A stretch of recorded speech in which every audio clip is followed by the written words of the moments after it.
guys, and welcome back to my channel. Today we're talking about traveling to every single country in the world for the cost of college. In my last video, we weighed the pros and cons of college versus travel for a primary education. If you haven't seen it, you can view the link here. If you're someone who's on the fence about going to college or taking a gap year or two, then this video is for you. Alternatively, if you've graduated college and have a desire to fulfill that yearning for travel, then this video is also for you. Here's how to travel every country in the world for the cost of college. Without further ado, let's dive in.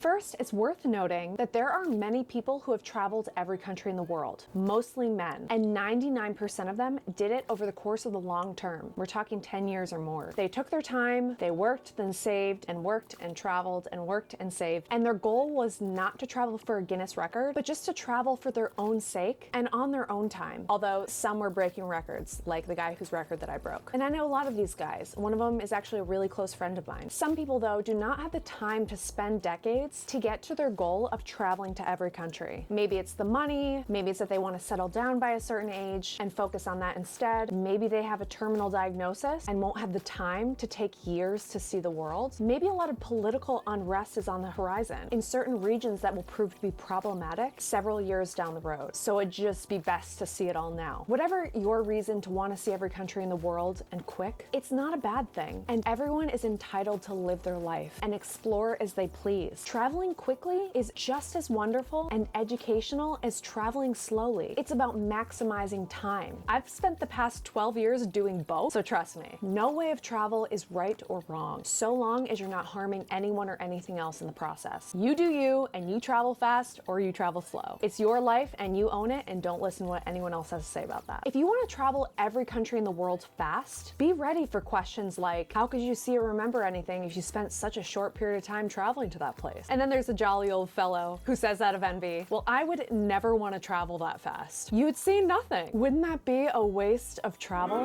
Whatever the comments, do not listen to them, because traveling quickly allows you to decide which places are worth coming back to based on your likes and dislikes. It also allows you to manage your budget more effectively. Maybe you don't have the money to travel more slowly and take your time, and you might never. So perhaps you see the value in speed travel, in this one life you have to live. Everyone has their own unique experience when they travel to a place, and that's the beauty and the uniqueness of travel. Your experiences are sacred, and you don't have to justify them to anyone. Next, if you're interested in breaking a Guinness World Record for the youngest, the fastest, whatever it might be in regards to travel, know that Guinness does not pay you a dime for it and will give you hardly any recognition at all. It's also a lot of work. And also know that if you intend on breaking someone else's record for the fastest, youngest in travel, or anything for that matter, know that you will have a difficult time getting sponsors and or support, as it's already been done before, and the travel space is getting exponentially crowded in this field. But don't get discouraged just yet. There are more than several ways to utilize traveling to every single country. 1,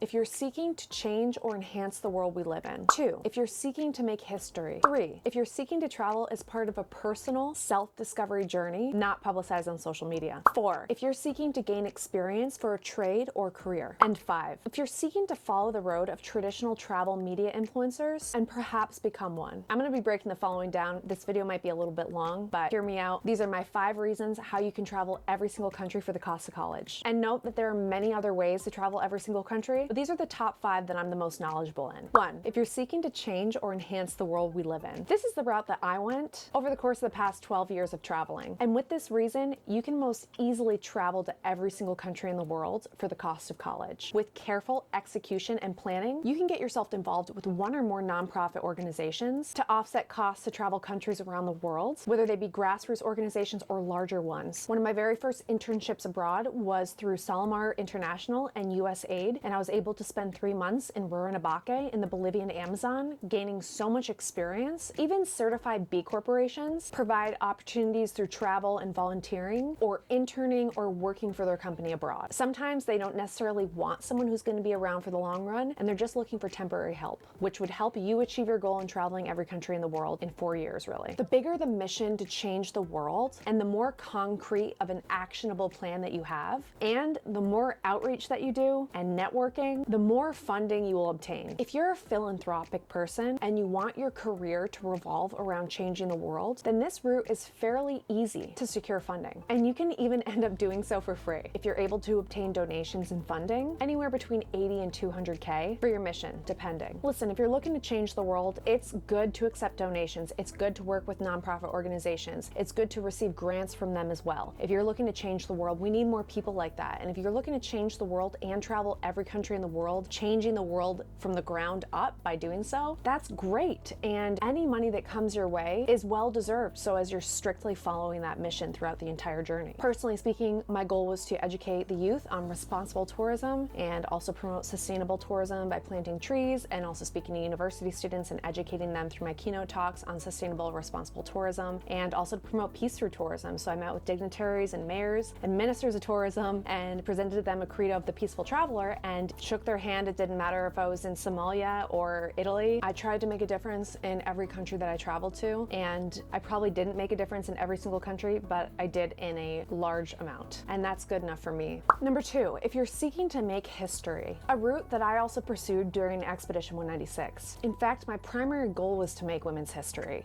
First woman to cross the Atlantic by plane. The first woman to make the solo world flight. 7 and America's first woman astronaut. Cassie, the first woman on record to travel alone to every country in the world. And I did just that, becoming the first woman on record to travel every country in the world, if you're new here. I don't want to sound vain, but it meant a lot to me to show women that they can travel every country in the world and they can do it and not live in fear while doing it. That the world is great out there, and if you just follow a few rules for traveling solo as a woman and put the effort in and commit to it 110%, any woman can make history. You have an easier time securing sponsorship funding as companies all around the world seek to support people who are breaking down barriers and doing things authentically to challenge human capabilities. If this is the route that you chose and you want to travel every country in the world, it's obviously got to be a way of travel that no one else has done before. The first person to make history is the first person to prove that they did it. Prove that you've done something that no one else has done in the field of traveling every country in the world. And you're in the books. But again, you can travel the world for the cost of college education, perhaps even less, even free, by going this route, depending on how much funding and sponsorships you can obtain. I didn't travel Expedition 196 for free. I ended up getting a lot of sponsorships and independent investors, but I also put in a lot of my own money and sweat equity into that as well. Number three, if you're seeking to travel as part of a personal self-discovery journey, not publicized on social media. Well, you might think that's kind of hard because a lot of the times people can make money through posting their travels on social media now and blogs and everything like that, YouTube, whatnot. But there are other ways. For a personal self-discovery journey, which I did when I was younger and traveling, can cost anywhere between $50,000 and $200,000 plus. I would give it that roundabout, based on a lot of factors, depending on how you choose to travel. By utilizing working abroad, couch surfing, making money online, through article writing, you can actually offset your costs exponentially, even though you're working, in order to spend your money on travel. Be sure to smash that like button if you love personal discovery through travel. Also, be sure to subscribe and hit that notification bell to get notified when I post a new video, which is 3 times a week. Trust me, you do not want to miss out on these future videos I'll be posting this year. They're going to be incredible, and I'm putting a lot of time and effort into them. Time that I should have been spending the past few years doing, to be honest. But we're here now, so hit that subscribe button. Number 4, if you're seeking to gain experience for a trade or career. When I was 21 years old, I took off with $2,500 in my pocket from lifeguarding. This was right after I dropped out of college, by the way. In order to travel for my trade, which was sustainable tourism and hospitality, I called myself a sustainability consultant and would walk from my hostel to luxury hotels with a manila folder in hand and a PowerPoint presentation and ask the manager if I could present to the staff on how to implement energy efficiency strategies and sustainability techniques in order to not only help our planet and local biodiversity, but to also optimize revenues for both the property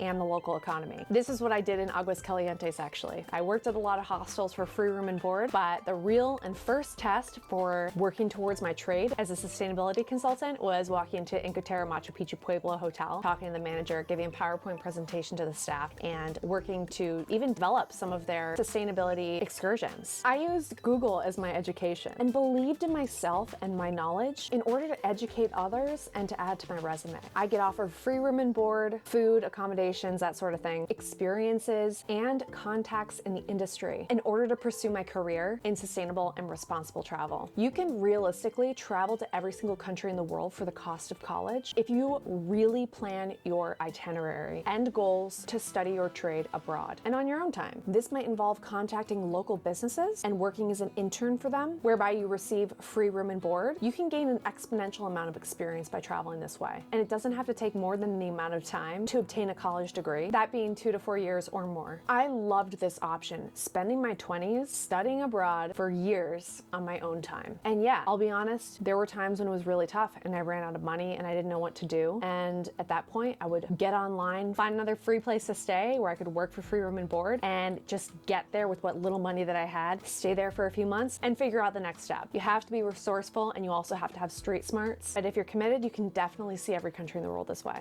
Number 5, if you're seeking to follow the road of traditional social media influencers in the field of travel, or perhaps become one, becoming a travel influencer seems invigorating, exciting, free, and most definitely aesthetically appealing. But is it easy to travel every country in the world for the cost of college as a travel influencer? Well, the short answer is no. Traditional travel influencers don't really make a living when they're just first starting out. And I think most travel influencers would agree that there are a lot of upfront costs involved. It's near impossible to obtain traditional funding from nonprofit organizations and businesses. And since there's usually only one goal or mission, it can tend to be a pretty crowded space to get involved with. A travel influencer is typically showing beautiful places, adventure experiences, or a specific type of travel, like solo female travel or traveling with their dog, and they're not necessarily focusing on humanitarian-based travel. If so, they'd be traveling to change the world, which was number 1 on this list. While you can travel every country in the world for the cost of college while trying to become a travel influencer, it will probably be the most difficult to achieve here. And trust me, I know, I've been there. Since you're aiming to showcase a certain aspect of a place, culture, or nature, or experience in an aesthetically pleasing way, it will involve a lot of saving money and planning in advance, as well as building and maintaining a business along the way. This route, I'd say, is for those who want to dive into business, less the experience necessary first. For example, maybe you didn't major in videography or photography, or really study it that much, or business in general, like myself, in order to successfully carry out that business. It's a risk, but it's a risk that a lot of travelers want to take because you never know how it's going to pay off. I tried to become a travel influencer back in my early 20s with no real business experience and having traveled to about 25 countries on my own, and I failed miserably. That was just my experience. Many people, especially with the rise of various social media apps and platforms, have succeeded. Well guys, I could go into this much deeper, and maybe I will in a future video. Should I make future videos diving into what it really takes to travel the world on a college education budget? Let me know in the comments below. Alternatively, I also want to hear if you would rather travel the world for the cost of college or not. Does that sort of thing interest you? Thanks for watching, guys. Be on the lookout for the next video. And until then, over and out.